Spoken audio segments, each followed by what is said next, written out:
Hello friends, welcome to another video. So ఈరోజు మనము ఈ మోడల్ యాక్సిలరీ వర్బ్స్ గురించి అయితే తెలుసుకుందాం అన్నమాట. సో ఈ మోడల్ యాక్సిలరీ వర్బ్స్ అనేవి మనకు వర్బ్ అనేది 2 టైప్స్గా డివైడ్ చేసినారు కదా. అది హెల్పింగ్ వర్బ్, అదేవిధంగా మెయిన్ వర్బ్. సో ఈ హెల్పింగ్ వర్బ్ ఎక్కడ వస్తుంది, మెయిన్ వర్బ్ ఎక్కడ వస్తుంది అనేది అయితే నేను ఇంతకు ముందు వీడియోలో చేస్తాను అనమాట. ఒకవేళ చూడకపోతే చూడండి, చూసి అర్థం చేసుకున్న తర్వాత మనం ఇప్పుడు ఈ వీడియోలోకి అయితే వద్దాం అనమాట. సో హెల్పింగ్ వర్బ్ అదేవిధంగా మెయిన్ వర్బ్ని డివైడ్ చేస్తున్నారు అనమాట. సో ఈ హెల్పింగ్ వర్బ్లో మళ్ళీ ఫర్దర్గా 2 టైప్స్గా డివైడ్ చేసినారు. వాటిని ప్రైమరీ యాక్సిలరీ వర్బ్స్, అదేవిధంగా మోడల్ యాక్సిలరీ వర్బ్స్. సో ఈ ప్రైమరీ యాక్సిలరీ వర్బ్స్ని అవి 11 అయితే ఉన్నాయి. ఆ 11ని 3 వీడియోస్గా నేను ఆల్రెడీ చేసినాను. అవే డూ ఫార్మ్స్, బీ ఫార్మ్స్, యా ఫార్మ్స్గా. సో చూడకపోతే చూడండి. సో ఈ రోజు వీడియోలో మనము ఈ మోడల్ యాక్సిలరీ వర్బ్స్ని అయితే ఇవి 13 అయితే ఉంటాయి. సో వీటిని మనము నేర్చుకుందాం అంట ఈరోజు ఈ వీడియోలో. సో ఈ మోడల్ యాక్సిలరీ వర్బ్స్ అంటే ఏంటంటే ఇవి కూడా 1 టైప్ ఆఫ్ హెల్పింగ్ వర్బ్స్ అనమాట. సో ఇవి సహాయక క్రియలు, యాక్సిలరీ వర్బ్స్ సహాయక క్రియలుగా ఉపయోగపడుతుంటాయి. సో మీరు ఏదైనా చేయాలనుకున్నప్పుడు, చూడాలనుకున్నప్పుడు చేస్తాను, నేను చేయగలుగుతాను, ఈ విధంగా మీరు చేయాలనుకున్నటువంటి పనిని చెప్పడానికి ఈ విధంగా helping verbs, modal auxiliary verbs, వీటిని ఉపయోగించి మీరు సెంటెన్స్ చెప్పేటప్పుడు కానీ రాసేటప్పుడు కానీ వీటిని నేర్చుకున్నట్లయితే మీరు ఈజీగా మాట్లాడగలుగుతారు, అదేవిధంగా రాయగలుగుతారు అనమాట. సో ఈ సింపుల్ ఫామ్లో నేను ఈజీగా మీకు అర్థమయ్యే విధంగా రాసి చెప్తున్నాను అనమాట. సో మీరు చూసుకున్నట్లయితే ఇక్కడ మనకి 13 మోడల్ యాక్సిలరీ వర్బ్స్ అయితే ఉన్నాయి. అవి can, could, may, might, shall, will, should, must, wood and use to, need to, dare to, ought to. So can అనేది ఎప్పుడు ఉపయోగిస్తామంటే మీరు ఈజీగా ఇక్కడ గ్రామర్కి ఏమి పట్టించుకోవద్దండి. గ్రామర్ అంటూ ఎక్కువగా పట్టించుకుంటూ పోతే మీరు మాట్లాడలేరు. సో ఈ విధంగా మీరు జస్ట్ ఊరికే ఇట్లాంటి చిన్న చిన్న పదాలు మీ మైండ్లో పెట్టుకొని వాటిని మాట్లాడేటప్పుడు వీటిని అప్లై చేసుకున్నట్లయితే మీరు ఈజీగా మాట్లాడగలుగుతారు అనమాట. సో ఫస్ట్ కెన్ అంటే ఏమి, మీరు ఏదైనా ఒక పని చేస్తానని చెప్పినప్పుడు సో ఈ విధంగా కెన్ అనేది మీరు ఏదైనా చేసే పనిని గురించి తెలపాలంటే ఈ కెన్ అనే దాన్ని ఉపయోగిస్తారు. కెన్ అంటే చేస్తాను అని చెప్పడానికి అయితే కెన్ ఉపయోగిస్తారు. అదేవిధంగా నేను చేయగలిగాను అని చెప్పేటప్పుడు కుడ్ అనేది అయితే ఉపయోగిస్తాను అనమాట. తర్వాత మే, మైట్ అనేవి ఎప్పుడు ఉపయోగిస్తారంటే మే అనేది చేయొచ్చు, రావచ్చు, చూడొచ్చు, వెళ్ళొచ్చు, ఉండొచ్చు, ఈ విధంగా చెప్పాలనుకున్నప్పుడు మీరు మీ మై అనేదాన్ని అయితే యూజ్ చేస్తామన్నమాట సెంటెన్స్లో. తర్వాత ఈ మైట్ అనేదాన్ని, సో ఈ మైట్ అంటే ఏంటంటే ఈ మేకు అదేవిధంగా మైట్కు ఒకే రకమైన మీనింగ్స్, అంటే ఒకే రకమైన సిమిలారిటీ అయితే ఉంటుందన్నమాట. కానీ దీనికి కొద్దిగా 50-50, 60-40% డిఫరెన్స్ ఉంటుంది. మే అంటే ఏంటి, చేయొచ్చు. మైట్ అంటే చేస్తే చేయవచ్చు. సో ఈ విధంగా మీరు ఏదైనా చేస్తే చేయొచ్చు, మీరు చూస్తే చూడొచ్చు, వెళ్తే వెళ్ళొచ్చు, వస్తే రావచ్చు. సో ఈ విధంగా మాట్లాడాలనుకున్నప్పుడు ఈ మైట్ అనేది సెంటెన్స్లో ఉపయోగిస్తూ ఉంటారు అనమాట. అదేవిధంగా ఈ షల్లు, విల్లు అనేదాన్ని అయితే భవిష్యత్తులో చేస్తాను అనే విధంగా మీరు ఏదైనా మాట్లాడాలనుకుంటే ఈ షల్లు, విల్లు అయితే మీరు మాట్లాడేటప్పుడు ఉపయోగించవచ్చు అనమాట. అదేవిధంగా షుడ్ అనేది ఒక పని చేయాలి అని చెప్పినప్పుడు మీరు దీన్ని చేయాలి అదేవిధంగా అన్నప్పుడు దీన్ని షుడ్ అనేదాన్ని అయితే ఉపయోగిస్తారు అనమాట. అదేవిధంగా మస్ట్ అనేది ఒక పనిని తప్పకుండా చేయాలి, ఖచ్చితంగా చేయాలి. సో మీకు ఇప్పుడు మీరు ఏదైనా ఆఫీస్లో వెళ్ళినప్పుడు మీ బాస్ అయితే ఉంటారు, మీ బాస్ మీకు ఏదైనా వర్క్ ఇచ్చినప్పుడు మీరు అతను చెప్తాడు, మాకు ఈ పని మీరు చేయాలి అంటాడు. లేదు మేము చేయలేము, ఇట్లా అని మీరు చెప్పినప్పుడు ఆయన చెప్తాడు you must and should do this work అని చెప్తారు. అప్పుడు మీరు ఖచ్చితంగా you must do this work అంటే ఆ పనిని తప్పకుండా చేయాలి అనే మీనింగ్తో వస్తుంది అన్నమాట. సో వుడ్ అనేది అయితే ఈ వుడ్ అనేది ఒకప్పుడు, అంటే పాస్ట్లో ఒకప్పుడు చేసేవాడిని అనే దానికైతే ఉపయోగిస్తామట. అదేవిధంగా యూజ్డ్ టు అనేది కూడా ఒకప్పుడు చేసేవాడిని అనే ఏదైనా నేను కాలేజ్ డేస్లో ఉన్నప్పుడు పలాంటి పని చేసేవాడిని, అట్లాంటి ఒకప్పుడు నాకు ఒక రకమైన అలవాటు ఉండేది. సో ఈ విధంగా చెప్పాలనుకున్నప్పుడు వుడ్ అదేవిధంగా యూజ్ టు అనేవైతే యూజ్ చేస్తూ ఉంటాం అన్నమాట. సో అదేవిధంగా మీకు అర్థమవుతుంది ఏమంటే ఇక్కడ ఈ షెల్కి విల్కి బదులుగా షెల్ విల్ అంటే ఏంటి, భవిష్యత్తులో చేస్తానని చెప్పేటప్పుడు షెల్ విల్ అయితే ఉపయోగిస్తారన్నమాట. అదేవిధంగా ఈ షెల్ విల్కి బదులుగా మీరు వుడ్ అనేది కూడా భవిష్యత్తులో చేయాలనుకున్న పనులకైతే చెప్పవచ్చు. I would like to go to school, I would like to intimate you, I would like to walk speedly, so ఈ విధంగా భవిష్యత్తులో చేసే పనుల కోసం మనము వుడ్ అనేది కూడా ఉపయోగించవచ్చు. అదేవిధంగా వుడ్ని గతంలో చేసేవాడిని అని చెప్పడానికి కూడా ఈ వుడ్ని అయితే ఉపయోగించవచ్చు. అదేవిధంగా తర్వాత ఈ నీడ్ టు అంటే అవసరం ఉంది. You need to go, you need to sleep, you need to spend lot of time in the library. So ఈ విధంగా చెప్పేటప్పుడు ఈ నీడ్ టు అంటే అవసరం ఉంది, నువ్వు వెళ్ళాల్సిన అవసరం ఉంది, నువ్వు చేయాల్సిన అవసరం ఉంది.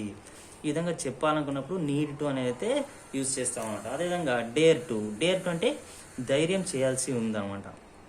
డేర్ టు ఈ ధైర్యం చేయాల్సి ఉంది అన్నప్పుడు ఈ విధంగా సెంటెన్స్లో మాట్లాడాలంటే డేర్ టు అని అయితే యూజ్ చేస్తూ ఉంటాం. అదేవిధంగా ఆట్ టు అంటే మనస్ఫూర్తిగా చేయాలి. అదేవిధంగా చేయాల్సిన పని అంటే మీరు ఏదైనా పని చేయాలనుకున్నప్పుడు అది మీకు కర్తవ్యంగా భావిస్తారన్నమాట. మీరు ఖచ్చితంగా చేయాలి, దాన్ని చేస్తే మీకు మనస్ఫూర్తిగా ఉంటుంది. సో ఈ విధంగా సెంటెన్స్లు చెప్పేటప్పుడు కానీ రాసేటప్పుడు కానీ ఈ విధంగా ఆట్ టు అని అయితే ఉపయోగిస్తారు అనమాట. ఇవి సింపుల్గా మీకు గుర్తుపెట్టుకున్నట్లయితే మీరు ఎటువంటి గ్రామర్ అంటే ఈ గ్రామర్ ఇట్లాంటివి పట్టించుకోకుండా జస్ట్ ఊరికి ఈ వర్డ్స్ని మైండ్లో పెట్టుకొని అవి ఎప్పుడు ఉపయోగించాలనేది తెలిసినట్లయితే మీరు ఈజీగా ఇంగ్లీష్లో మాట్లాడగలుగుతారు అనమాట. సో ఇక్కడ ఏం సింపుల్గా ఉంది. కెన్ అంటే చేస్తాను, కుడ్ అంటే చేయగలిగాను, మే అంటే చేయొచ్చు, మైట్ అంటే చేస్తే చేయవచ్చు, షల్ విల్ భవిష్యత్తులో చేస్తాను, షుడ్ ఒక పనిని చేస్తాను, మస్ట్ ఒక పనిని తప్పకుండా చేయాలి, వుడ్ అంటే ఒకప్పుడు చేసేవాడిని, యూజ్ టు అన్నా కూడా ఒకప్పుడు చేసేవాడిని, నీడ్ టు అవసరం ఉంది, డేర్ టు ధైర్యం చేయాల్సి ఉంది, ఆట్ టు మనస్ఫూర్తిగా చేయాల్సి ఉంది. సో ఈ విధంగా can, could, may, might, shall, will, should, must, would, use to, need to, dare to, ought to. So ఈ విధంగా గుర్తుపెట్టుకున్నట్లయితే మీరు ఈజీగా మాట్లాడగలుగుతారు అనమాట. సో మీకు ఇక్కడ సింపుల్గా ఇక్కడ చూసుకున్నట్లయితే మీకు సింపుల్గా ఒక్కొక్క దానికి ఒక ఎగ్జాంపుల్ ఇచ్చి నేను మీకు అర్థమయ్యే విధంగా రాసిన అనమాట. సో ఇప్పుడు చూసినట్లయితే ఇక్కడ ఐ కెన్ లర్న్ అంటే నేను నేర్చుకుంటాను, నేర్చుకోగలను అని అయితే వస్తుందన్నమాట. వి వుడ్ స్పీక్ మేము మాట్లాడగలిగాము. సో మీరు ఇక్కడ ఈ రెండు వర్డ్స్ని తీసేసినట్లయితే ఇప్పుడు చూడండి, ఇక్కడ ఫస్ట్లో ఐ ఉంది. ఐ కెన్ లర్న్ అంటే నేను నేర్చుకుంటాను, ఐ కుడ్ లర్న్ అంటే నేను నేర్చుకోగలిగాను అని అయితే సెంటెన్స్లో వస్తుంది అన్నమాట. తర్వాత మీకు వి కుడ్ స్పీక్ మేము మాట్లాడగలిగాము. హీ మే విన్ అతను గెలవచ్చు. తర్వాత ఈ మైట్కి ఎగ్జాంపుల్ తీసుకున్నట్లయితే షీ మైట్ కమ్ ఆమె వస్తే రావచ్చు. తర్వాత ఈ షెల్కి విల్కి ఎగ్జాంపుల్గా తీసుకున్నట్లయితే ఐ షెల్ గో నేను వెళ్ళాలి, దే విల్ కమ్ వారు వస్తారు. తర్వాత ఈ షుడ్కి ఎగ్జాంపుల్గా తీసుకున్నట్లయితే ఈ షుడ్ గో అతను తప్పకుండా వెళ్ళాలి, ఈ షుడ్ డూ ఈ షుడ్ గో, ఈ షుడ్ కమ్, ఈ షుడ్ స్లీప్, ఈ షుడ్ సిట్, ఈ should stand up.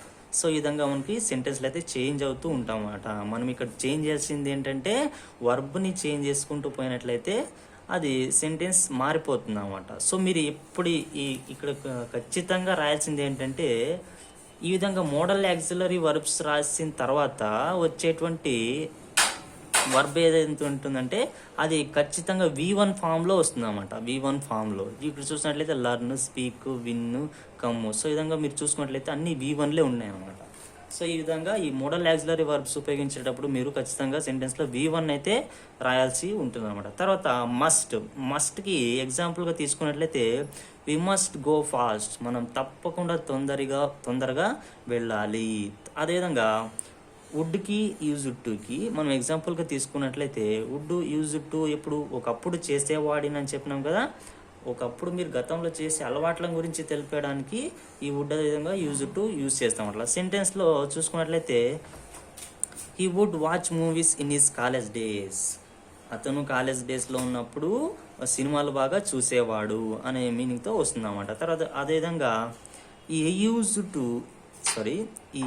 To read old books in his college days అతను కాలేజ్ డేస్లో ఉన్నప్పుడు పాత పుస్తకాలు చదవడానికి బాగా ఇష్టపడేవాడు అనే విధంగా వస్తుందన్నమాట. తర్వాత ఇక్కడ నీడ్ టు అవసరం ఉంది అని చెప్పినప్పుడు సెంటెన్స్లో ఏ విధంగా వస్తుందంటే వి నీడ్ టు అటెండ్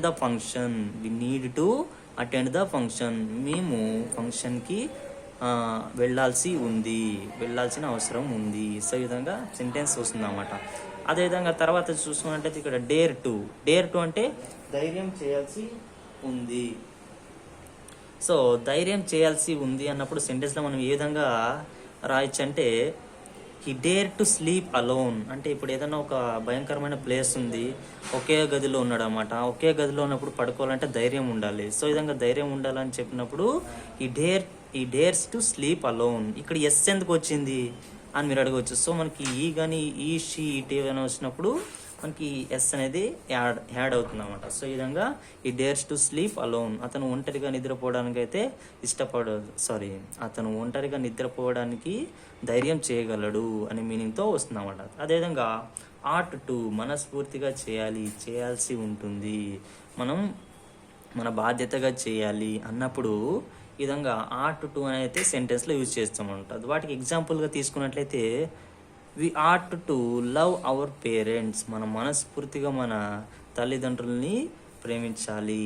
అదేవిధంగా we ought to go to school in time. మనము తప్పకుండా కాలేజ్కి ఇన్ టైంలో వెళ్ళాలి అని అయితే మీనింగ్లో వస్తుందన్నమాట. సో మీరు సింపుల్గా మీకు ఎగ్జాంపుల్ ఇక్కడ చూసుకున్నట్లయితే మీరు ఇక్కడ ఐ వి యూ దే ఈ షీ ఇట్లయితే ఉన్నాయన్నమాట. సో వీటిని ఒక హెల్పింగ్ వర్బే తీసుకొని, అంటే ఇప్పుడు కెన్ మాత్రమే తీసుకొని, ఈ కెన్ మాత్రమే తీసుకొని ఎన్ని రకరకాలుగా సెంటెన్స్ ఫార్మేషన్స్ అయితే చేయొచ్చు. ఇదొక స్ట్రక్చర్ గుర్తుపెట్టుకున్నట్లయితే మీరు కొన్ని వందల సెంటెన్స్లు అయితే ఫార్మేషన్ చేయొచ్చు అన్నమాట. ఇప్పుడు చూసుకున్నట్లయితే కెన్ మాత్రమే ఉపయోగించి ఎన్ని రకాలుగా సెంటెన్స్ ఫార్మేషన్ చేయొచ్చు అని చూపిస్తాను చూడండి. ఇప్పుడు మనము ఇక్కడ మనకి ఐ వి యూ దే ఈ షీ ఇట్ అయితే ఉంది. వాటికి కెన్ అనేది యాడ్ చేస్తున్నట్లయితే సిఏఎన్. ఇప్పుడు చూడండి ఈ కెన్ ఒక్క దాంతో ఎన్ని రకాలుగా సెంటెన్స్ ఫార్మేషన్ జరుగుతుందైతే చూపిస్తాను చూడండి. ఐ కెన్ బ్రింగ్, నేను తీసుకురాగలను. వి కెన్ బ్రింగ్, మేము తీసుకురాగలము. యూ కెన్ బ్రింగ్, నీవు తీసుకురాగలవు. దే కెన్ బ్రింగ్, వారు తీసుకురాగలరు. హీ కెన్ బ్రింగ్, అతడు తీసుకురాగలడు. షీ కెన్ బ్రింగ్, ఆమె తీసుకురాగలదు. ఇట్ కెన్ బ్రింగ్, ఇది తీసుకురాగలదు. అదేవిధంగా I can drink, we can drink, you can drink, they can drink, he can drink, she can drink, it can drink.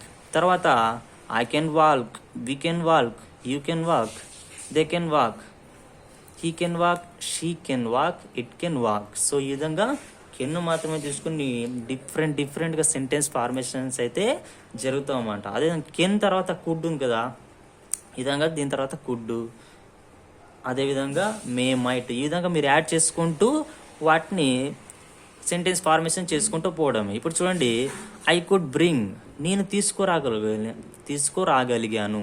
We could bring, మేము తీసుకురాగలిగాము. You could bring, నీవు తీసుకురాగలిగావు. They could bring, వాళ్ళు తీసుకురాగలిగారు. He could bring, she could bring, it could bring, అతడు తీసుకురాగలిగాడు, ఆమె తీసుకురాగలిగింది, అది తీసుకురాగలిగింది.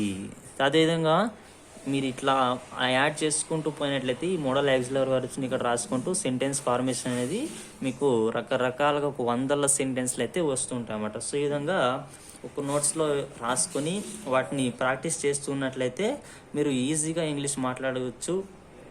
So you have to focus, ఏ విధంగా నేర్చుకోవాలి, అదేవిధంగా ఎంత టైం స్పెండ్ చేయాలి అనేది పాటించినట్లయితే మీరు ఈజీగా ఇంగ్లీష్ మాట్లాడగలరు, అదేవిధంగా రాయగలరు. సో ఈ గ్రామర్ అనేది ఎక్కువగా పట్టించుకోవద్దండి. మీ గ్రామర్ అని మీ మైండ్లో ఉన్నట్లయితే మీరు ఎప్పటికీ కూడా నేర్చుకోలేమంట. గ్రామర్ ఉండాలి, ఎప్పుడు ఉండాలంటే అప్పుడు ఉండాలి. సో ఎక్కువగా పట్టించుకోవద్దండి. మీరు మాట్లాడేటప్పుడు ఏదైనా గ్రామటికల్ మిస్టేక్ వచ్చినా పర్లేదు, మాట్లాడండి. సో మాట్లాడిన తర్వాత మీకు అర్థమవుతుంది నేను ఎక్కడ తప్పు చేస్తాను, ఎప్పుడు ఏ విధంగా గ్రామటికల్గా మిస్టేక్ అయింది అనేది మీకే అర్థమవుతుంది. లేదా మీకు అర్థం కాకపోయినా మీ ఎదుటి వాళ్ళైనా మీకు చెప్పడానికి అయితే ప్రయత్నిస్తారు. నువ్వు ఇక్కడ ఇట్లాంటి తప్పు చేస్తున్నావు, ఇట్లా చేయకూడదు అని చెప్తారన్నమాట. చెప్పడం వల్ల మీరు వాళ్ళ ముందు చీపేం కాదు. సో మీకైనా తెలుస్తుంది, లేదా వాళ్ళకైనా తెలుస్తుంది, అంతే. So thank you for watching. This is all about modal auxiliary verbs. We will meet again in the next video. Thank you for watching. Have a nice day. Bye bye.